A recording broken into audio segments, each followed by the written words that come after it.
Hi hello అండి. Welcome to our channel Vijaya talks. ఎలా ఉన్నారు? అందరూ బాగున్నారా? నేనైతే చాలా బాగున్నానండి. ఐ హోప్ మీరందరూ కూడా బాగుండాలని మనస్ఫూర్తిగా కోరుకుంటున్నాను. ఈరోజు వీడియో ఏంటంటే మార్నింగ్ పూజ అంతా కూడా చిన్న బ్లాగ్ కింద షూట్ చేశానండి. అలాగే మంచి రెసిపీని మీతో షేర్ చేసుకోబోతున్నాను. ఓకేనా? మరి వీడియోలోకి అయితే వెళ్ళిపోదాము.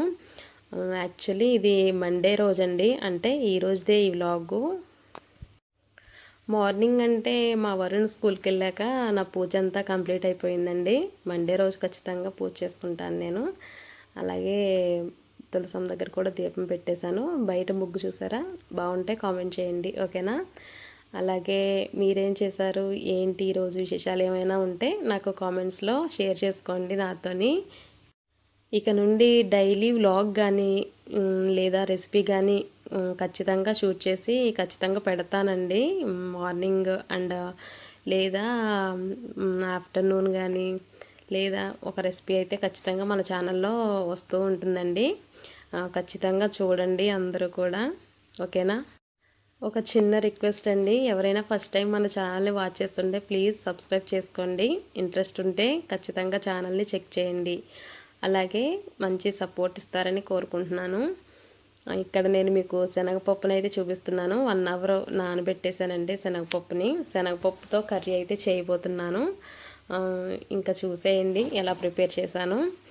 శనగపప్పుని ఒక 1 అవర్ అయితే నానబెట్టానండి. అండ్ నేను గిన్నెలో అయితే ఉడకబెట్టుకుంటున్నాను ఇక్కడ. మీరు కుక్కర్లో ఒక 1 విజిల్ ఆర్ 2 విజిల్స్ వచ్చే వరకు కూడా ఉడికించుకోవచ్చు అలాగైనా. నేనైతే నార్మల్గా గిన్నెలో అయితేనే ఉడకబెట్టానండి, టేస్ట్ బాగుంటుందని. తర్వాత కొంచెం చూసారు కదండి, అలా పలుకుగా ఉన్నప్పుడే మనం స్టవ్ ఆఫ్ చేసేసుకుని నీళ్ళు వంచేసుకొని శనగపప్పుని పక్కన పెట్టేసుకోండి. ఈలోపు స్టవ్ వెలిగించి ఒక కడాయి పెట్టుకొని దాంట్లో ఒక 2-3 స్పూన్స్ ఆయిల్ వేసుకొని ఆవాలు, జీలకర్ర, అలాగే 4 వెల్లుల్లి రెబ్బలు కూడా దంచుకొని వేసుకోండి. కొంచెం క్రంచీగా ఉంటే బాగుంటుంది వెల్లుల్లి. ఇక్కడ నేను వేయడం మర్చిపోయాను, మీరు గమనించారో లేదో. జీలకర్ర, ఆవాలు, అలాగే వెల్లుల్లి, మినప్పప్పును కూడా వేసుకోండి. అవి బాగా ఫ్రై అయ్యాక వాటితో పాటే 4 రెమ్మలు కరివేపాకు, అలాగే 4 ఎండుమిర్చిని కూడా తుంచి వేసుకోండి. ఇదంతా కూడా ఒకసారి బాగా మిక్స్ చేసుకొని బాగా కలుపుకున్నాక కొంచెం సాల్టు అలాగే పసుపును కూడా యాడ్ చేసుకొని ఒకసారి మూత పెట్టేయండి. సాల్ట్ వేసాం కాబట్టి ఆనియన్స్ కొంచెం త్వరగా ఫ్రై అయిపోతాయి. అవన్నీ కూడా బాగా ఫ్రై అయిన తర్వాత మనం ముందుగా శనగపప్పునైతే ఉడకబెట్టేసి పక్కన పెట్టుకున్నాం కదా, అది ఇందులో యాడ్ చేసుకోవాలండి.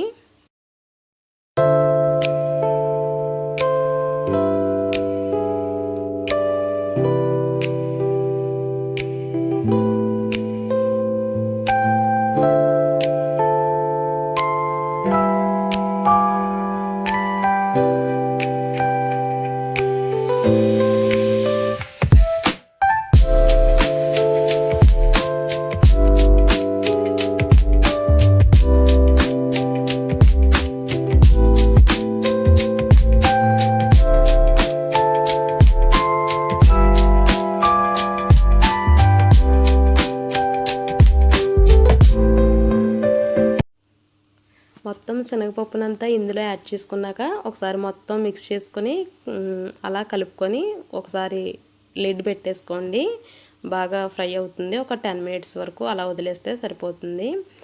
లాస్ట్లో ఫైనల్గా మనం దీంట్లో యాడ్ చేయవలసింది ఏంటంటే పచ్చి కొబ్బరి ఉంటుంది కదా, పచ్చి కొబ్బరిని పైన పీల్ అవుట్ చేసేసి బాగా ఒకసారి ముక్కలను అయితే మిక్సీ పెట్టేసుకోవచ్చు తురుము కింద. ఆ పచ్చి కొబ్బరిని అయితే ఒక కప్పుని నేను యాడ్ చేశానండి. అది యాడ్ చేశాక ఒక 10 మినిట్స్ అలా ఫ్రై అయితే సరిపోతుందండి. ఇంకా ఫైనల్గా ఏంటంటే మసాలా మీకు కావాలంటే యాడ్ చేసుకోవచ్చు కొంచెం, లేదంటే మంచి ఫ్లేవర్ కోసం సాంబార్ పౌడర్ ఉంటుంది కదా, అది జస్ట్ ఒక చిన్న స్పూన్ వేసుకుంటే సరిపోతుందండి. టేస్ట్ అయితే చాలా చాలా బాగుంటుంది. కర్రీ చాలా టేస్టీగా వస్తుందండి. చపాతీలోకైనా అన్నంలోకైనా సూపర్ ఉంటుంది. మీరు కూడా ట్రై చేయండి ఖచ్చితంగా. అలాగే ఎలా వచ్చిందో ఏంటో నాకు కామెంట్స్లో తెలియజేయండి. ఓకేనా? అలా చూసి వెళ్ళిపోకుండా వెళ్తూ వెళ్తూ ఒక చిన్న లైక్ ఇవ్వచ్చు కదా. ఇంకా ఇలాంటి రెసిపీస్ అన్నీ మన ఛానల్లో రాబోతున్నాయి. ఓకేనా? మరి ఇంకా ఎవరైనా సబ్స్క్రైబ్ చేసుకోకపోతే ఛానల్ని ఇప్పుడే సబ్స్క్రైబ్ చేసుకోండి అబ్బా. మళ్ళీ ఒక మంచి వీడియోతో కలుసుకుందాం. అంతవరకు బాయ్, టేక్ కేర్ గైస్.